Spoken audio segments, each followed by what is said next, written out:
Yorana, bienvenue dans votre émission Téfénois et Témoana pour tester vos connaissances sur notre code de l'environnement. Ce cadre juridique protège certaines espèces et certains espaces du Fénois, lutte contre les pollutions et les espèces envahissantes. Notre train de vie à 100 à l'heure ne nous permet plus de trouver le temps de prendre le temps.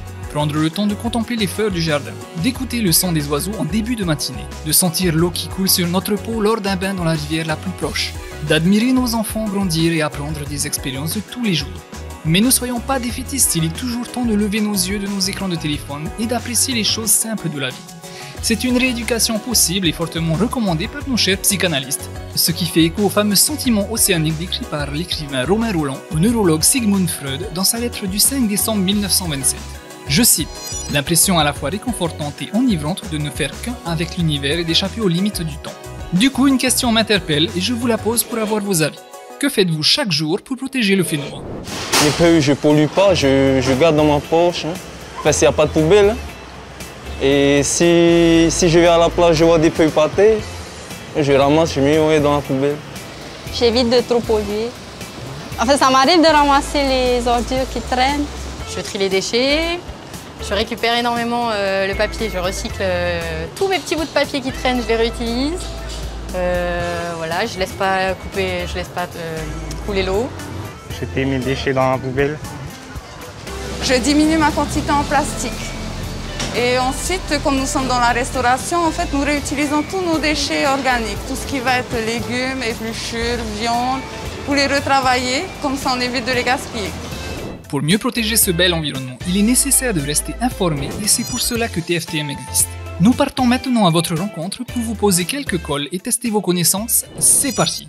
Quel est le point commun entre le merle des Moluques, le framboisier et le ver plat de Nouvelle-Guinée? Ce sont des oiseaux importés. Le point commun, c'est que il vit sur la terre. Hein?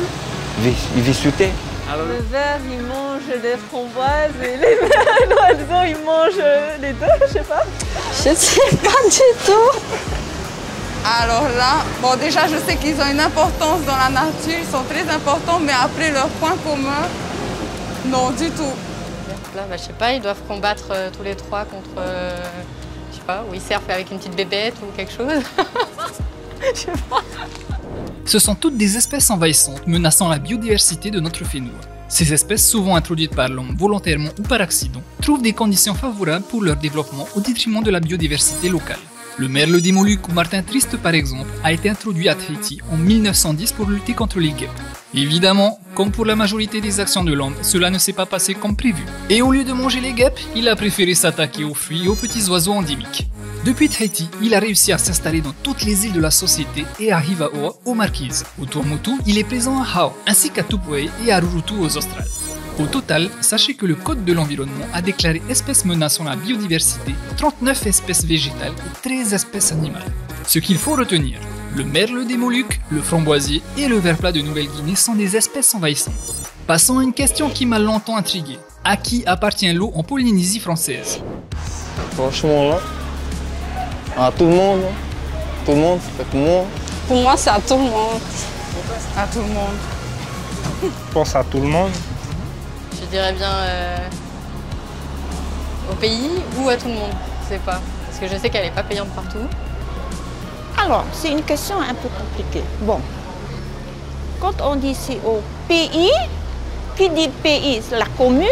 Qui dit la commune, ben, c'est tout le monde. Hein? Normalement, ça devait venir au propriétaire. Hein?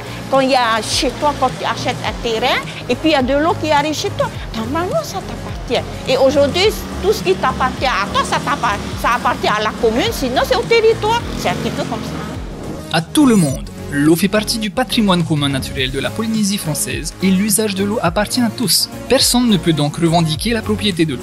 Dans son rapport 2018 sur la qualité des eaux destinées à la consommation humaine à Tahiti et dans les îles, le Centre d'hygiène et de salubrité publique de la Direction de la Santé a indiqué que 62% de la population polynésienne est alimentée en eau potable. En 10 ans, l'accès à l'eau potable au Fénois a progressé de 45%.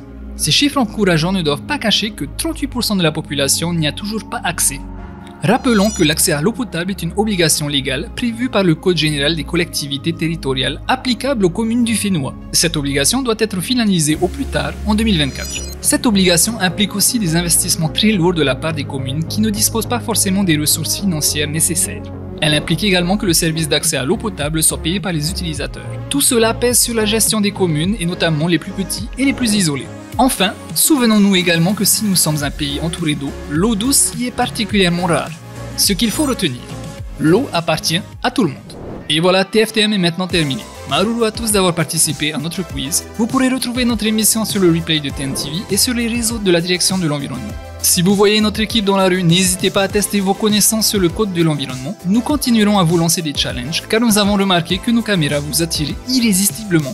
Par la même occasion, si vous souhaitez voir des questions ou des sujets abordés dans Tefenoa et Temoana à vos claviers, envoyez-nous vos suggestions en message privé sur la page de la direction de l'environnement. On se retrouve très vite pour de nouvelles questions.